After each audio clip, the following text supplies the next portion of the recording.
Ada 3 cakupan materi dalam wawancara calon anggota PPK dan PPS pada pemilu tahun 2024 yaitu: pertama, cakupan pengetahuan kepemiluan. Kedua, komitmen. Ketiga, rekam jejak. Pada cakupan pengetahuan kepemiluan, terdapat 4 komponen yang harus dikuasai oleh calon pendaftar yaitu: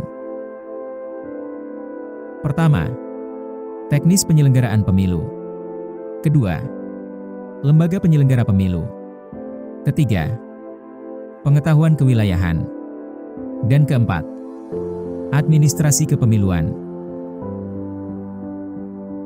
Pada komponen teknis penyelenggaraan pemilu, Komisioner KPU akan menelusuri sejauh mana pengetahuan calon anggota PPK dan PPS mengenai: yang pertama, dasar hukum pelaksanaan pemilu, yang terdiri dari Undang-Undang Pemilu dan Peraturan Komisi Pemilihan Umum atau PKPU.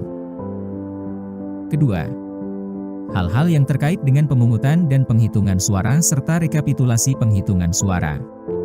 Kapan pelaksanaan pemungutan suara dan bagaimana prosedur dan tahapan pelaksanaan pemungutan dan penghitungan suara. Ketiga, hal-hal mengenai pemilih dan data pemilih. Misalnya apa yang calon anggota PPK dan PPS ketahui mengenai DP4, DPS, DPT, DPSHP, DPTB, dan DPK.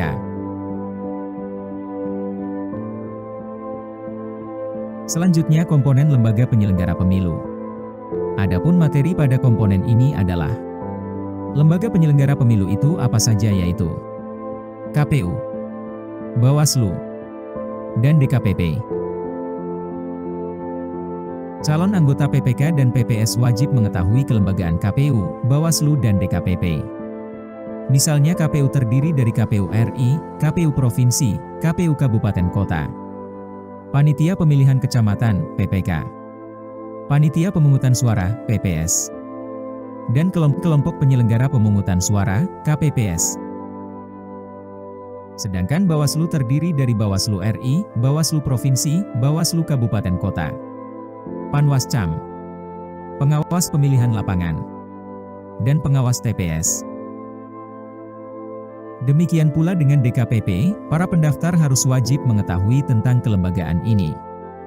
Selain itu, para pendaftar wajib pula mengetahui tugas, wewenang dan kewajiban PPK, PPS dan KPPS, serta jumlah anggota-anggotanya.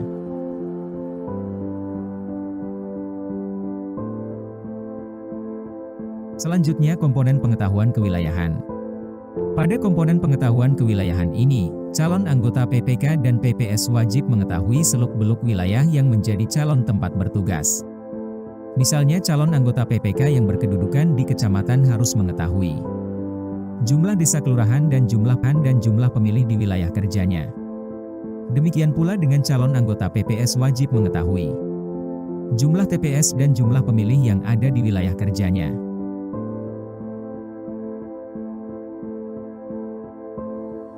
Selanjutnya komponen administrasi kepemiluan, materi yang harus wajib diketahui oleh calon anggota PPK dan PPS adalah: pertama, pengetahuan tentang logistik pemilihan umum dan pemilihan. Dari kotak suara, bilik suara, surat suara dan formulir. Kedua, pemeriksaan tentang jenis-jenis formulir yang digunakan dalam pemilu dan pemilihan. Misal kegunaan formulir C1 hingga C8. Dan ketiga, kemampuan penggunaan komputer. Dalam hal ini calon anggota PPK dan PPS minimal dapat mengoperasikan Office dan Excel. Selanjutnya cakupan yang kedua, yaitu komitmen. Pada cakupan komitmen, Komisioner KPU akan menelusuri beberapa komponen yaitu: pertama, integritas calon anggota PPK dan PPS. Pada komponen ini, para calon anggota PPK dan PPS harus membuktikan integritas diri. Kedua, profesionalitas calon anggota PPK dan PPS. Pada komponen ini para calon akan diperhadapkan dengan 2 masalah penting untuk diuji. Apakah profesional dalam mengambil keputusan atau tidak? Ketiga, loyalitas calon anggota PPK dan PPS terhadap KPU. Apakah akan konsistensi sebagai anggota PPK dan PPS atau tidak?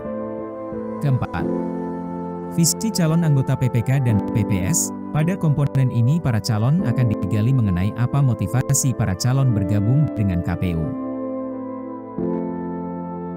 Selanjutnya cakupan yang ketiga, yaitu rekam jejak.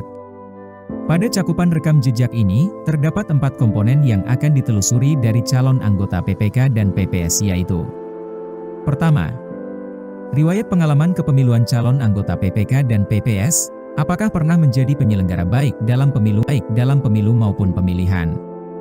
Kedua, riwayat pengalaman organisasi calon anggota PPK dan PPS. Ketiga, riwayat pengalaman kerja calon anggota PPK dan PPS.